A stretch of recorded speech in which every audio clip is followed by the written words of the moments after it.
All right, let's dive in. In any lab, you know that accurate weighing is pretty much the bedrock of everything you do. But what if I told you the fundamental rules for weighing are about to change? Because, well, they are. And if you ignore them, your next audit could be in serious jeopardy. So let's break down exactly what's happening. So here's the big question for you. Come February 2026, the United States Pharmacopeia, the USP, is rolling out some majorly updated standards. And listen, this isn't some tiny little update. We're talking about a major shift in how you need to operate. And that deadline, yeah, it's going to be here before you know it. Okay, so here's the bottom line. If your lab's standard operating procedures are still built on the old guidelines, you're looking at a pretty serious compliance risk for your next audit. So let's break down the 3 big changes you absolutely need to get on top of, like, right now. All right, first up, and this one's a biggie, it's really a whole new way of thinking. We're talking about the mandatory inclusion of measurement uncertainty. We're officially leaving behind the simple, is it accurate, yes or no kind of check. So what in the world is measurement uncertainty? Honestly, the best way to think about it is putting a number on the doubt you have in every single measurement. So it's not good enough anymore to just say your balance is accurate. You've got to be able to scientifically prove how accurate it is and what that potential range of error really looks like. And this, right here, really puts it all into perspective. See, the old way was just a simple pass-fail, thumbs up or thumbs down.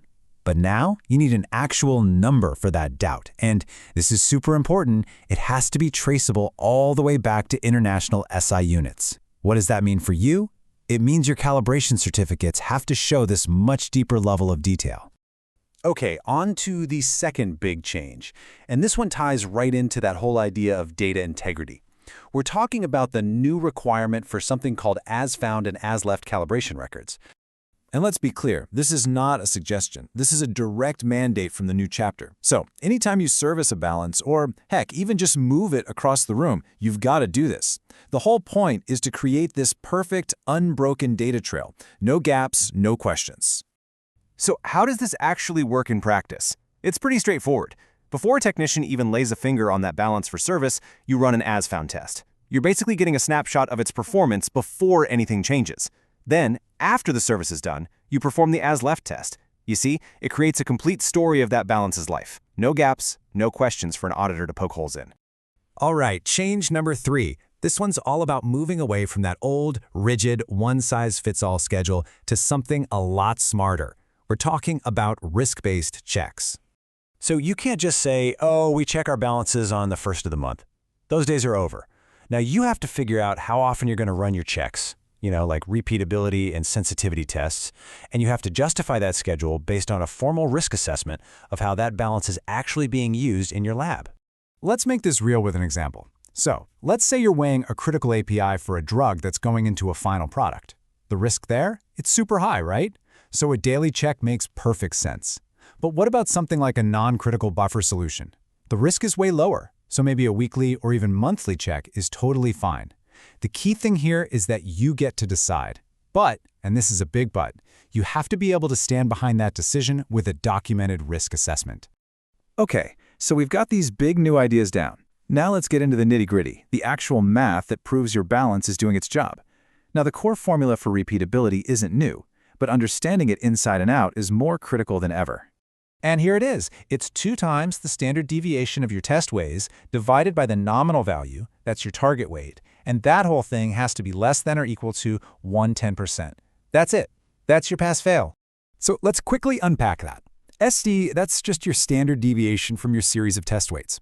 Nominal value is the target weight you're aiming for. But I really want you to pay attention to this last part, the floor value. This is super important.